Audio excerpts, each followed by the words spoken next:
sound. I hope you'll enjoy learning about it with me and that you'll be relaxed. If you have any topics you want me to read about, feel free to leave them in the comments below. I'd love to hear from you and also say hello. If you'd like, I also have a Patreon where you can watch all of my ASMR videos without the YouTube advertisement. Okay, I hope you enjoy this episode. Project A119, also known as a study of lunar research flights, was a top secret plan developed in 1958 by the United States Air Force. The aim of the project was to detonate a nuclear bomb on the moon, which would help in answering some of the mysteries in planetary astronomy and astrogeology. It's good to see that their motivations weren't James Bond villain-esque to destroy the moon or anything. If the explosive device detonated on the surface and not in a lunar crater, the flash of explosive light would have been faintly visible to people on Earth with their naked eye. This was meant as a show of force, resulting in a possible boosting of domestic morale in the capabilities of the United States. Oh, I thought it was for geological reasons. Makes sense that they'd have another motive. A boost that was needed after the Soviet Union took an early lead in the space race. The project was never carried out, of course, being cancelled after Air Force officials decided its risks outweighed its benefits, and because a moon landing would undoubtedly be more of a popular achievement in the eyes of the American and international public alike. Yeah, that's true. If executed, the plan might have led to a potential militarization of space, an identical project by the Soviet Union. Project E4 also never came to fruition due to fears of the warhead falling back on Soviet territory and the potential for an international incident. That is a really scary possibility. If you're going to nuke the moon, you wouldn't want the potential for the rocket to not work and then come back down to Earth. The existence of the US project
a United States Secret Service agent that the Soviets planned to commemorate the anniversary of the October Revolution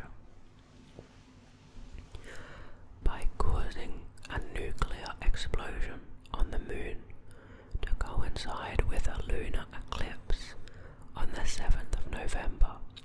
That is a very dramatic move. News reports of the rumored launch included the mention of targeting the dark side of the Terminator. The Terminator is that line from light to dark that you see on the moon.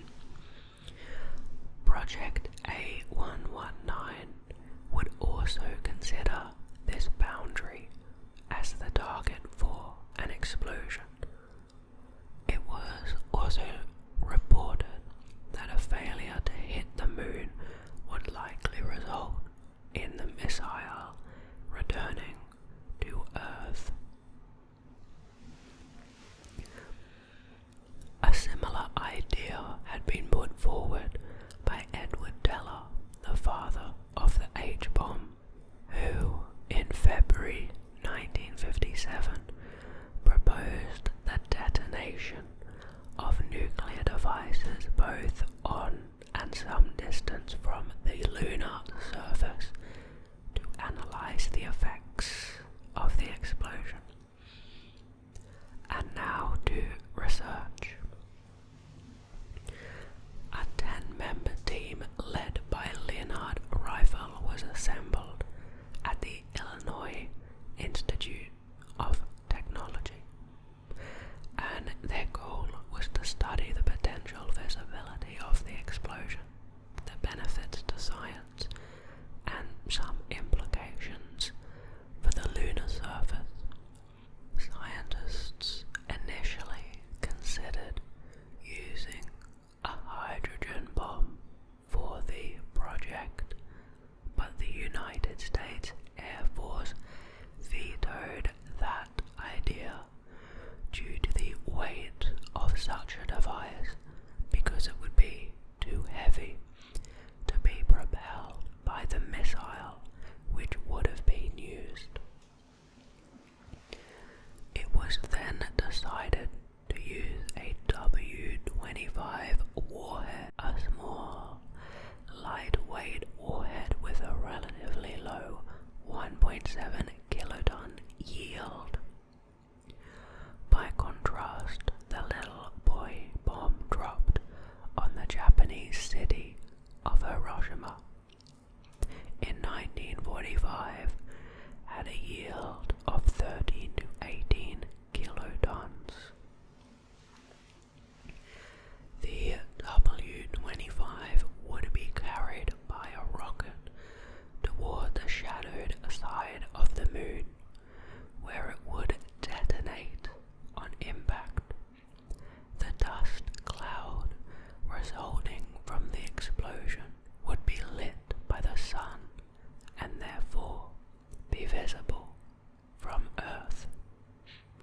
Okay, according to Reifel, the Air Force's progress in the development of intercontinental ballistic missiles would have made such a launch feasible by 1959.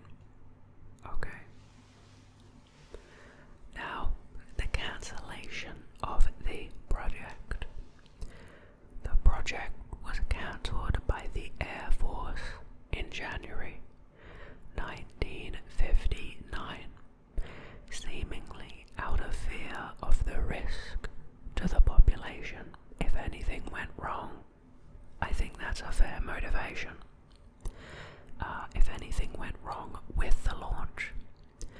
Another factor cited by project leader Leonard Reifel was the possible problem of nuclear fallout, which would affect future lunar research projects and moon colonization.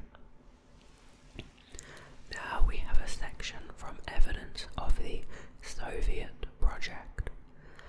Later reports in the 2010s showed that a corresponding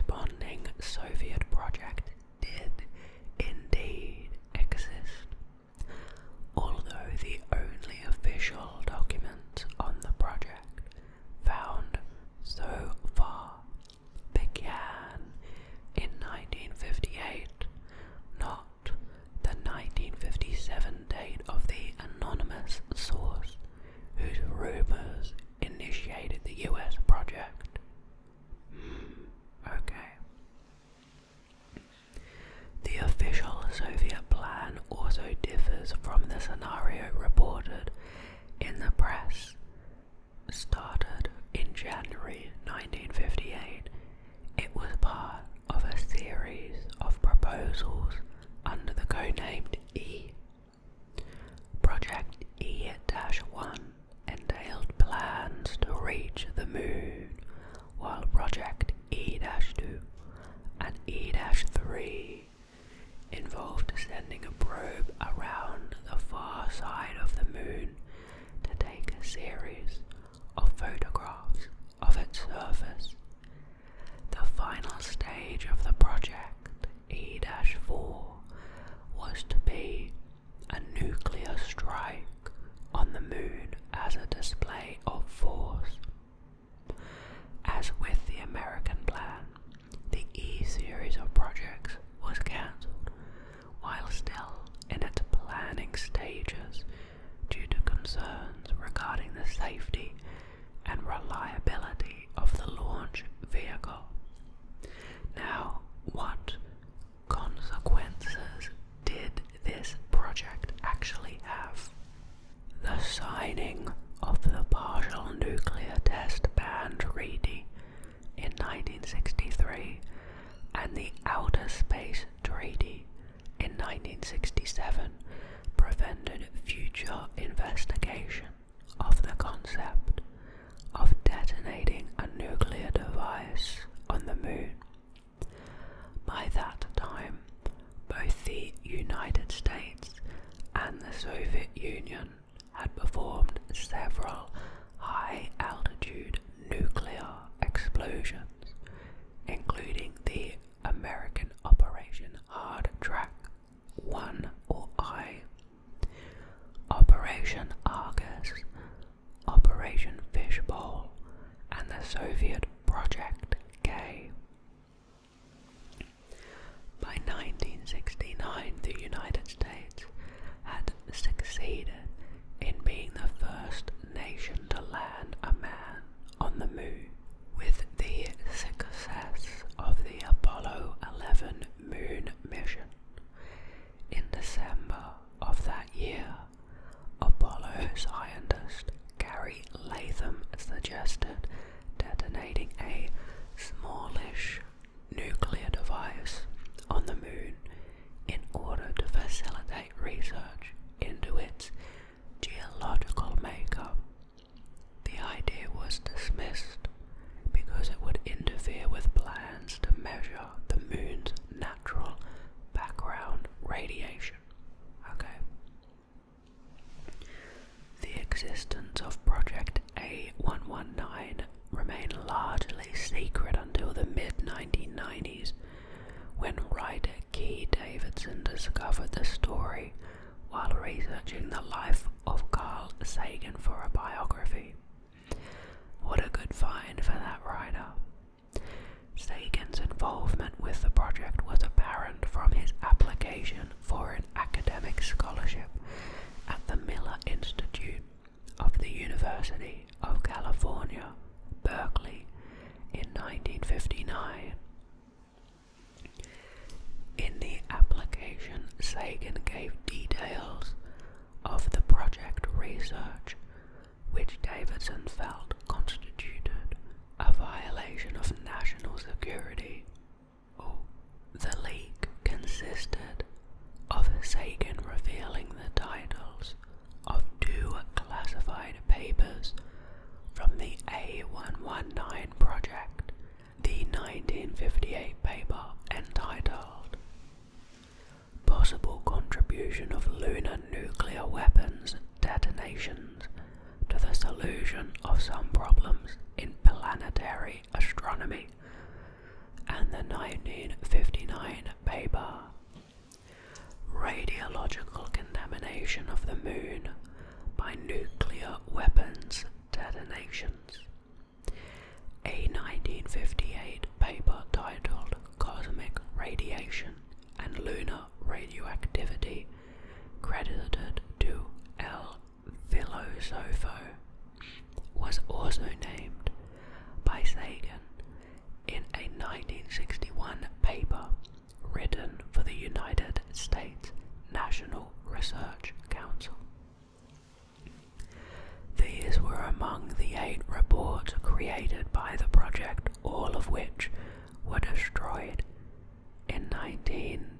1987.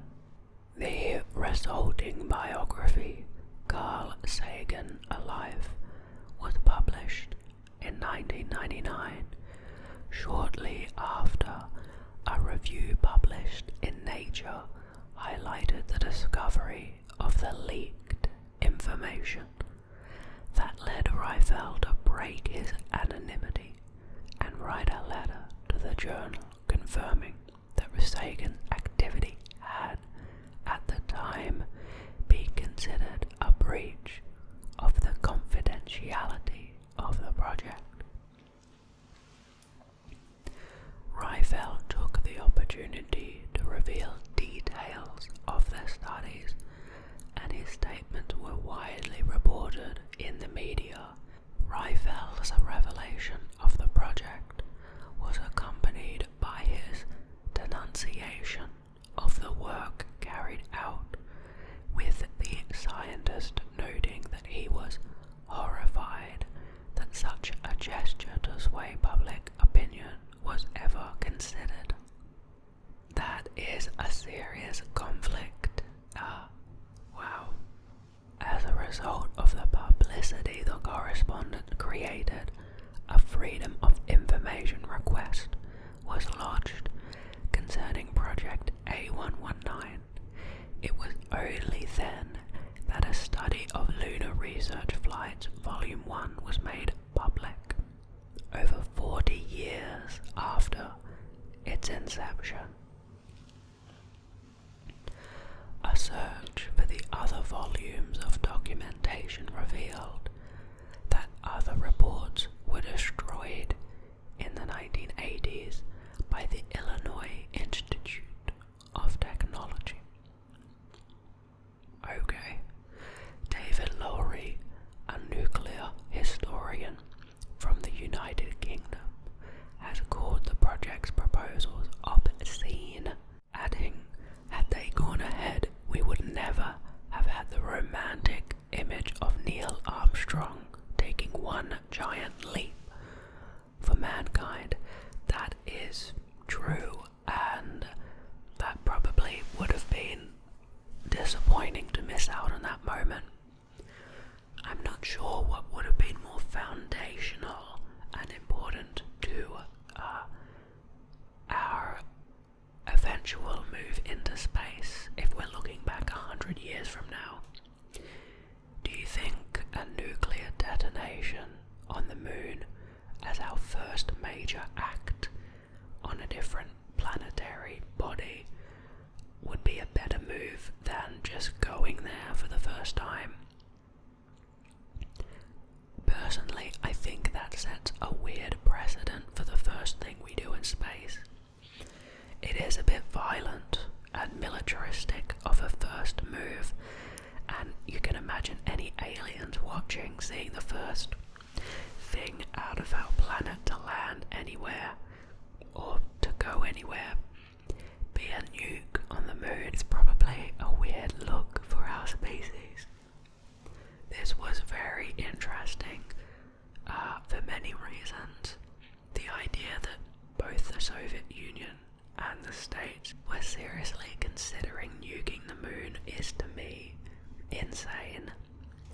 And also the little controversy there with Carl Sagan leaking that it's a pretty major thing to leak, and it's not like putting just the title of the paper was obscure. It was pretty obvious what the paper was about when you read the title, so that's a pretty bad leak. But anyway, I hope you found this video interesting, fascinating. I hope you like spending the time with me, and most of all, I hope that you feel relaxed, that you don't have anxiety right now, and though I'm not sure what you want to do next, I hope that you can bring this feeling of relaxation with you onwards to whatever you do next. Thank you for tuning